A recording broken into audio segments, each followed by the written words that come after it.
Bonjour et bienvenue dans cette édition tout en images en ce jour férié. Le 1er novembre au jour de la Toussaint, l'occasion pour notre historien local Serge Bertin de nous faire découvrir quelques anecdotes passionnantes concernant les histoires d'amour au cimetière nord-ouest du Mans. Et puis direction Allonne où nous avons rencontré la rappeuse mancelle Kuntea. Elle est à l'affiche du festival Bebop ce vendredi.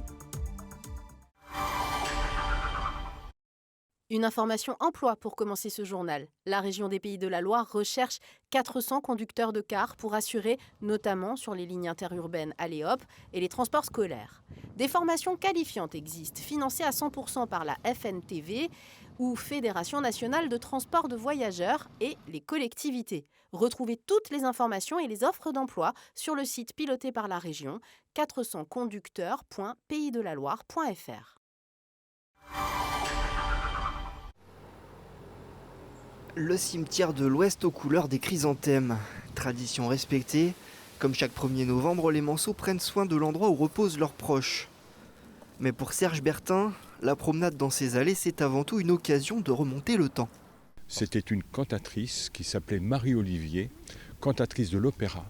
Et elle repose ici, elle est décédée en 1911, et son mari, éploré, a fait construire cet édifice pour marquer tout l'amour de sa femme pour lui, mais aussi pour la musique. On y voit, quand on cherche un peu, une multitude de petits instruments de musique. C'est une espèce d'ode à la musique. Il y a peut-être un piano dans le fond, c'est ce qui s'affirme, c'est la légende. On pourrait le savoir. Il suffirait d'ouvrir le caveau. Pas question, restons avec la légende. Car pour le Manceau, les cimetières sont des lieux chargés de petites histoires et de mystères. Cette tombe est l'une des plus anciennes de ce lieu, et elle aurait pu être détruite. Mais son épitaphe, à ma bien-aimée, a permis de la sauver. Cette tombe, elle était dans un état lamentable. Il fallait la sauver, elle risquait de disparaître. Alors dans mes visites, j'invitais tout le monde à venir déposer des fleurs. Et on voit ici que cette tombe, elle est toujours fleurie, c'est une espèce d'ode à l'amour. À ma bien-aimée, vit toujours. L'amour, il est présent partout ici. Comme sur cette stèle, témoignage de l'amour d'un père, ancien maire du Mans, pour sa fille. Nous sommes devant une famille éplorée qui s'adresse pour la dernière fois à une enfant, elle a 11 ans, elle vient de mourir. Et c'est la fille de qui? Eh bien, c'est la fille d'Arsène Lefebvre, qui fut maire du Mans dans les années 20-30. Mais l'endroit le plus empreint de romantisme, ce sont ces allées de chapelles funéraires, des concessions perpétuelles construites au XIXe siècle, aujourd'hui à l'abandon. La collectivité va être propriétaire de ces concessions, donc elle fera ce qu'elle voudra des monuments qui sont dessus. Or, il y a pour une centaine de chapelles de ce secteur menace de destruction. On va voir disparaître tout un quartier de notre ville, ces rues rectilignes, c'est le Mans de l'au-delà qui risque de disparaître si on n'y prend pas garde. Et avec elle, les dernières traces de toutes ces histoires d'amour que leurs auteurs souhaitaient pourtant voir durer pour l'éternité.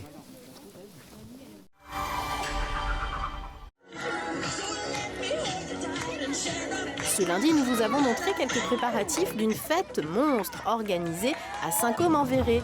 Et bien, voici quelques images envoyées par une habitante de la commune qui nous signifie que cette fête d'Halloween, avec défilé dans les rues et soirées dansantes, a répondu aux attentes des associations organisatrices. C'était ce lundi 31 octobre.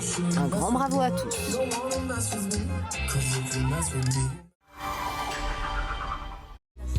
Ça pour rêver, une pandémie manquait plus que ça. Adieu le concert de l'Olympia. On sait pas vraiment comment faire, va monter tes propres affaires. J'ai oublié cette vie en fait. À tout juste 30 ans, Kuntea réalise son rêve de scène. D'abord professeur de musique en collège, passionné de hip-hop, c'est à la faveur du confinement de 2020 que l'artiste s'est autorisé à déployer ses ailes pour se lancer dans une carrière de chanteuse, grâce aussi à une colocation entre musiciens. On a beaucoup composé pendant le confinement. Et j'étais confinée avec 8 copains. Donc pour moi, le confinement, ça a été quelque chose qui m'a fait revivre en fait, très curieusement. Et c'est vrai qu'on a fait pas mal la fête, en fait, tous les 8. Et c'est ces moments-là en fait, qui m'ont permis d'être dans la création et d'être là où j'en suis en fait, aujourd'hui. C'est grâce à ce confinement, quoi. Faire la fête, mais faire de la musique aussi avec ses copains. Oui, c'est ça. Oui, il y avait les deux, quoi. On avait le temps, en fait, de tout faire. On avait le temps de faire tout ce qui... Tous les loisirs qu'on mettait de côté depuis des années, en fait, là, on avait le temps de le faire, quoi. Depuis janvier 2021, l'équipe enchaîne quelques dates, dont une mémorable lors de la fête de la musique, place des Jacobins au Mans. Aujourd'hui en résidence salle Jean Carmé à Allonne, le groupe peaufine son jeu de scène accompagné d'une coach, Lucie. Et vous faites le c'est. Quand tu dis on bouge, on switch. C'est du lourd, c'est du lourd. C'est du lourd, c'est du lourd. J'adore bouger, c'est mon truc, quoi. Et j'aime cette liberté, en fait, la fameuse liberté de parole. Quand t'as qu'un micro dans la main, moi je trouve ça beaucoup plus libérateur pour moi, en tout cas. Au programme, 6 titres originaux et une reprise, avec la joie d'être là, palpable. Et pour les compositions, ce qui marche très bien, c'est Sullivan commence à créer des morceaux et après on les réadapte en version live.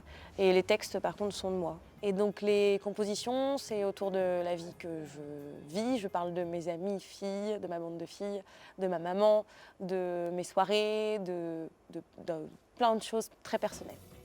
Kuntea vous attend vendredi 4 novembre en ouverture de soirée dans le cadre du festival Bebop au Centre des Expositions du Mans, avant de nouvelles dates et des projets plein la tête. J'ai pris le microphone pour le rendre. Dans ce monde, j'ai vu des gens impitoyables. Et sur mon sort, je vais m'apitoyer.